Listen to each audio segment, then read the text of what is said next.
If you hand three women a limitless credit card to see what they value, you'd better be ready for the answer. Because once you see it, you can't unsee it. And yeah, that happened to me. I didn't ask for the card, I didn't even want it, but what I bought with it cracked open a billionaire's heart and forced me to look at my own. And if you've ever been underestimated or talked over like furniture with hands, you know exactly why this story still shakes a little when I tell it.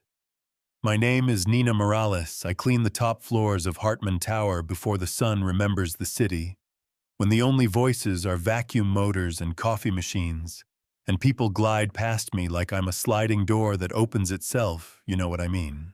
Cole Hartman, the man whose name is on the building, built a fortress of glass and marble and silent climate control. He's the guy on magazine covers for a home security system that can practically guess what you're about to do. But when you walk his halls, you feel the draft of a life that's all trophies and no warmth, like the house forgot to invite people in.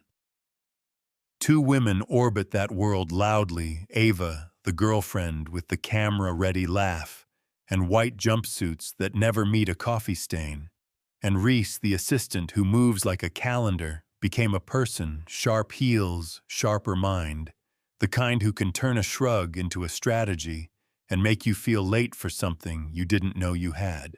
The morning the envelopes showed up, I was switching out lilies and untangling shears that kept twisting like they wanted to run.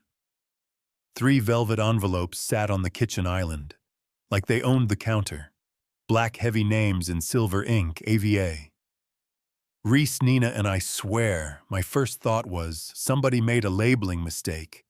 And the second was, this thing might explode. I carried mine to the study like a hot plate. Cole looked tired in the way sleep can't fix, and he said, "It's for you, 3 days, no limits, no rules. Spend it how you want." And I did the most predictable thing. I said, "I don't need anything." He gave me a small smile like he'd already bet on that answer and said, "Take it anyway." If you've known tight months and thinner weeks, money doesn't feel like freedom. At first, it feels like fire in your palm, like responsibility dinging the glass. So I tucked the card behind extra napkins in the cleaning closet and tried to forget it was breathing behind me, but by noon, the city's pulse had crawled into my chest, and I was thinking, shoes, no groceries, maybe rent, maybe diapers for Tasha's baby, maybe nothing. Just give it back and pretend it never happened. Ava floated past on the helipad later, laughing like confetti. Reese slid through with a tablet and a to-do list that could bench press a car, and I took the card out like a confession. Not to the luxury mall where the air smells like branded perfume, but to the corner market with fluorescent lights that flicker, where the cashier calls everyone honey, and the tomatoes look like they belonged to a farm with a sense of humor.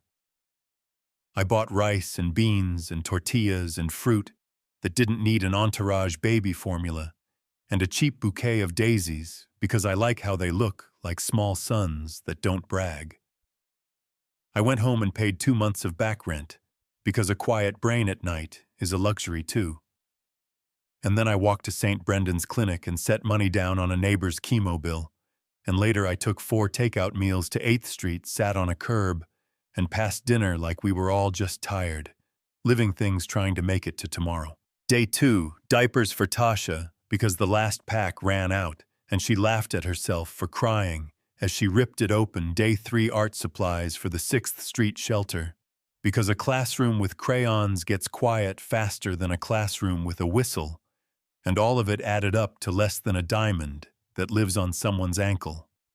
And if I'm being honest, I kept waiting for a siren at the register to announce fraud, the maid is buying joy, but the city just kept breathing, and nobody stopped me.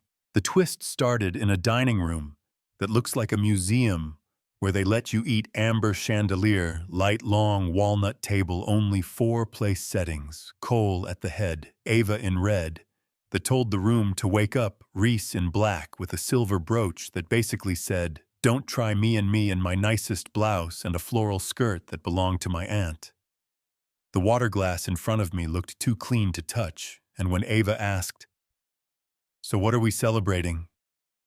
Cole said honesty, and the air leaned in.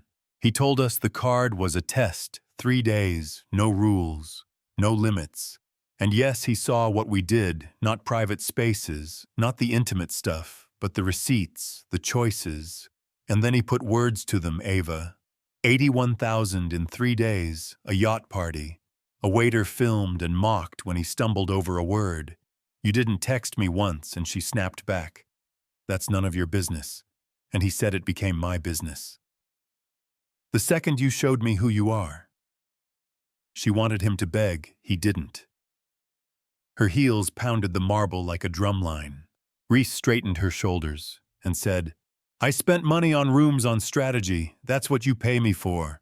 And he said, you called yourself my partner, you're not. And she said, not yet, then softer. I have protected you for 5 years. I've burned my fingerprints off on your problems. And he said, ambition isn't a crime. Pretending a seat that isn't yours is, especially when you're setting up your exit. Reese rose smooth and said, you want the maid to be the saint? Got it, good luck with your experiment. And the door clicked shut louder than a slam. The quiet after that was a living thing with elbows, I said. If this is a goodbye dinner, thank you for the job. My voice wobbled like a table with one short leg, and Cole said, it isn't goodbye. It's a beginning. And we both sat there wondering what that sentence meant in a house that had learned to be alone. Later, he knocked on the door of my small room and said, I owe you an apology for turning people into data, for trying to fix loneliness with an equation. And he looked at the daisies in a pasta jar, and the old radio that only likes one station, and it felt like he was walking through a church. He asked if I'd thought about using the card for myself, I said. Of course I imagined a real dress and a big mirror and a carpet. I didn't pay for, but then I passed the clinic and the market and 8th Street. And I asked myself if the money vanished tomorrow. What memory would I want to keep a mirror or a pair of warm hands around a paper bowl? And he closed his eyes like something inside had been bruised for a while and said, nobody's ever told me that out loud. Life didn't turn into a montage with soft music. It turned practical, specific, better in the corners. He cut staff hours so people could eat dinner with their kids, moved roles around. So jobs felt human. He didn't replace Ava with another Ava. And he didn't fire Reese, he gave her a division. Where results had to show up with numbers, he asked me to come to an investor luncheon. And I said, I don't speak that language. And he said they do. They need a translator. I wore a navy blazer that fit like it believed me. The room had art that looked like expensive thoughts, and food served in edible haikus. A woman with a pen that probably had its own insurance policy asked me what I did. I said I run errands that keep people from drowning. I move numbers on bills, so Tuesday shows up, I bring dinner.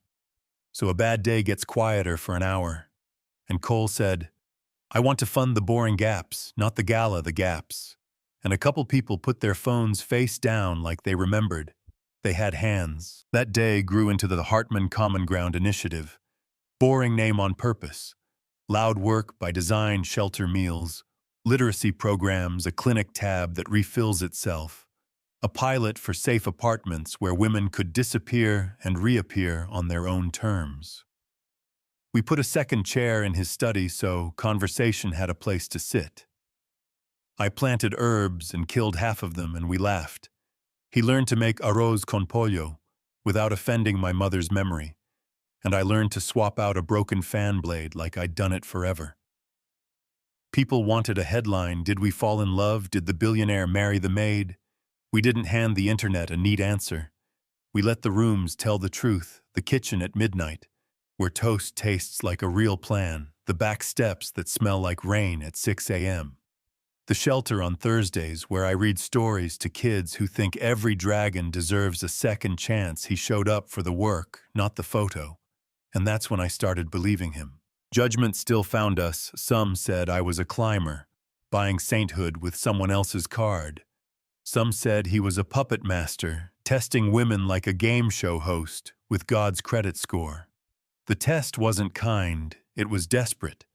Desperation doesn't excuse everything, but it explains some things. He apologized in a hallway at eye level, and you can't screenshot that. We chose to repair the foundation instead of pretending there were never cracks, and the house stopped echoing as much. Here's where I leave you with the part that's going to bug you on your drive tomorrow. Was he right to test us? Is it ever right to dress a trap as a gift and call it truth? When people fall in, some masks need a mirror to slip.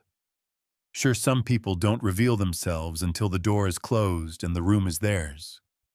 But trust built on tests is a house with hairline fractures. It holds until one good storm. We're still here because we patched the damage with something stronger than money. We used time, apologies, small dinners, repeating the right habits until they became oxygen. So tell me, what would you have done with that card? Would you buy the dress, the yacht, the room with the right people? Would you pay a bill no one would ever thank you for? And do you think Cole was right or wrong to put receipts where words used to be? Drop your take in the comments. Argue with me, tell me where you're watching from and what you've seen in real life, money exposing people or changing them. If this hit a nerve, subscribe and share it. Let's talk about right and wrong and that complicated space between the place most of us actually live.